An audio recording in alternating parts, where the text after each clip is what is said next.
the Lions have in common with these two teams in the Super Bowl, you talk about top 5 offenses overall in yards per game. The Lions are up there with the Chiefs, the Eagles, the 49ers, the Bills, the Bengals. So offensively, they're on the right track. I think it's more defensively. But the reason why I asked the question is when you see shootouts like that in the Super Bowl, do you flinch a little bit knowing you have Goff? And that's why I asked the question. Because if you're going to get there, you're not going to get there because of Jared Goff. You're relying on him 17, 20 games a season. No. To me, it's so about... you're not going to falter. You're not going to deviate from who you are. Right. If you get there and you're going up against Joe Burrow or Trevor Lawrence or Patrick Mahomes one day. No, you're not, because you know you're outgunned at quarterback, but you have all these pieces around him that got you there. You're there for a reason. Right. So, no, I don't see it. And two things will help too. I mean, if we know Dan Campbell, if we think he is as good as we think he is, I think the most of it will work out. But along with that, the offensive line. I mean, the Chiefs, the Eagles, two best. You could argue the Lions are in that conversation for the best offensive lines in the league. Goff has all the tools around him offensively. We just got to get that defense fixed, and we should see. But I have full faith Goff can do what we've talked about, which is win a division, coast a playoff game, win a playoff game. I think he's good enough to do all those things. And I think writing a guy off at 28 years old is a little premature just because of what he did in his previous years with LA.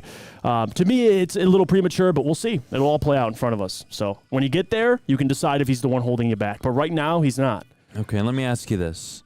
If you go redraft the Trevor Lawrence draft, all right, Trevor Lawrence, I believe it went Zach Wilson, then Trey Lance, right? Yep, that was 1, 2, and 3.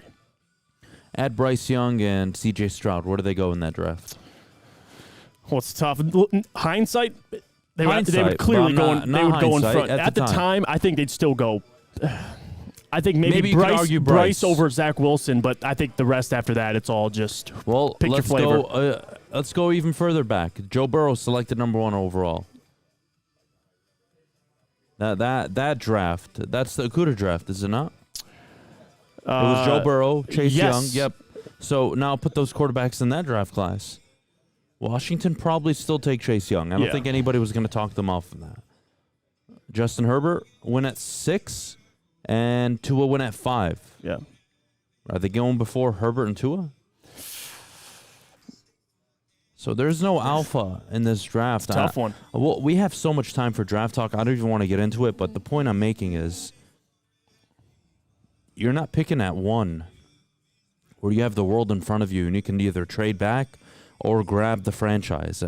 I don't see it. I just don't see it. It doesn't make sense for the Lions. They should worry about amplifying this defense, getting it so much better, getting it to a point where, look, you saw what you did. What happens when you support Jared Goff with a top 15 defense, which they were in the final 10 games. Right. What was their record? I forget. 8-2 down the stretch. Oh, with the top 15 defense. Yes. Oh. So you can win with Jared Goff?